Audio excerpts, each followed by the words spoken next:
Terdakwa pencurian motor berulang kali di kota Ambon, Martinus Ledward alias Atus, dituntut 2 tahun penjara.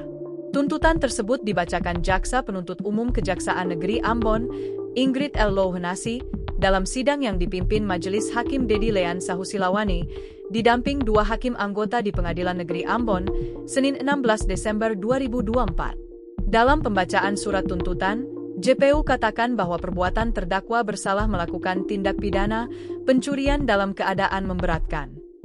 Perbuatan tersebut, sebagaimana diatur dalam Pasal 363 Ayat 1 ketiga, Jonto Pasal 65 Ayat 1 KUH Pidana, yang didakwakan dalam surat dakwaan tunggal.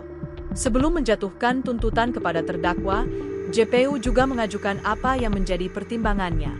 Hal yang memberatkan yakni, perbuatan terdakwa meresahkan masyarakat dan terdakwa sudah melakukan pencurian sepeda motor sebanyak 15 kali, namun tak pernah diproses hukum. Sementara hal yang meringankan, terdakwa mengakui perbuatannya.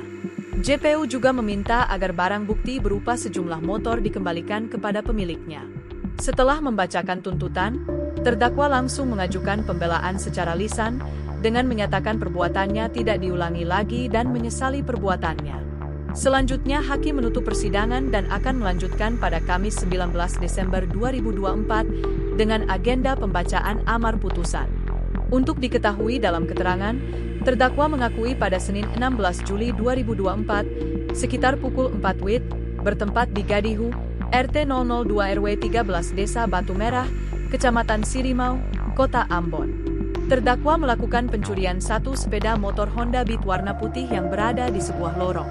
Kemudian terdakwa mencabut soket dan menyambung kabel untuk dinyalakan. Selanjutnya terdakwa langsung membawa kabur motor tersebut ke kawasan Ahuru. Kemudian perbuatan terdakwa juga berulang pada Jumat 2 Agustus 2024, sekitar pukul 4 WIB. Awalnya terdakwa menggunakan ojek dari Batu Meja ke Kayu Putih, tepat di depan Alfa Midi. Kemudian terdakwa berjalan ke rumah warga dalam mencuri sebuah motor dengan merek Honda Beat warna hitam yang sedang terparkir di depan rumah saksi korban.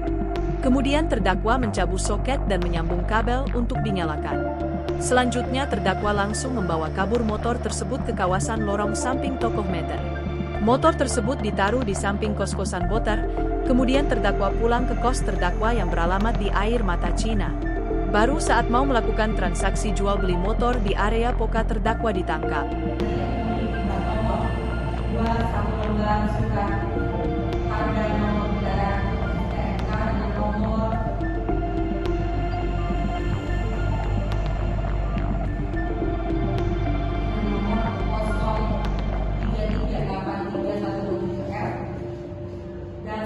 Tanda bukti pelunasan kewajiban pembayaran serta 1 buah kunci motor Honda Beat. Download Tribun X sekarang, menghadirkan lokal menjadi Indonesia.